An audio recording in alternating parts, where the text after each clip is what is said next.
তেহট্টের পাথরঘাটার বাড়িতে এসে পৌঁছেছে শহীদ ঝন্টু আলী শেখের দেহ। তাকে শেষ শ্রদ্ধা জানাতে বিভিন্ন এলাকা থেকে হাজির হয়েছেন অসংখ্য মানুষ।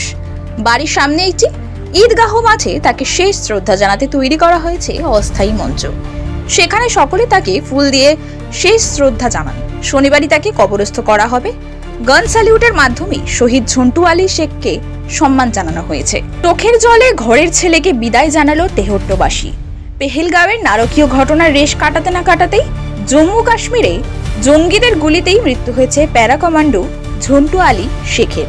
শুক্রবারই তার দেহ পৌঁছেছে রাজ্যে। বিমানবন্দরেই তাকে শ্রদ্ধা জানানো হয়েছে। এরপরেই তার দেহ রওনা দিয়েছিল নিজের বাড়ির উদ্দেশ্যে। গোটা গ্রাম বুকে পাথর দিয়ে অপেক্ষায় ছিল তার। শহীদের দেহ পৌঁছতে কান্নায় ভেঙে পড়ে গোটা পরিবার সহ এলাকা। চোখের জল যেন বাঁধ মানে না। গ্রামের বীর সন্তানকে শ্রদ্ধা জানাতে বিশেষ ব্যবস্থাও করা হয়েছে।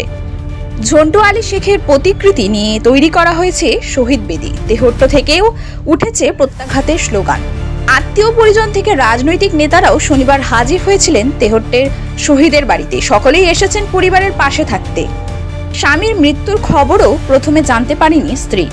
জানতেন কাঁধে গুলি লেগেছে, কিন্তু সেই গুলি যে তার জীবনটাই পাল্টে দিয়েছে তা অনেক পরে জানতে পেরেছেন। জানা গিয়েছে স্ত্রী ও ছেলে মেয়েকে সঙ্গে নিয়ে আগ্রায় থাকতেন ঝন্টু। তার দেহ নিয়ে পরিবারের সঙ্গে তার গ্রামের বাড়িতে পৌঁছায় প্যারা কমান্ডার বাহিনী। শনিবার ঈদগাহের মাঠে শহীদ ঝন্টুকে শেষ শ্রদ্ধা জানানো হয়েছে। তাকে শ্রদ্ধা জানাতে গোটা মাঠে হাজির হয়েছিলেন বহু মানুষ। সকলের চোখে জল। ঘরের ছেলের এমন মৃত্যু কোনোভাবেই মেনে নিতে পারছেন না তেহট্টবাসী। নতুন নতুন আপডেট পেতে সাবস্ক্রাইব করুন নিউজ আপ ডেইলি।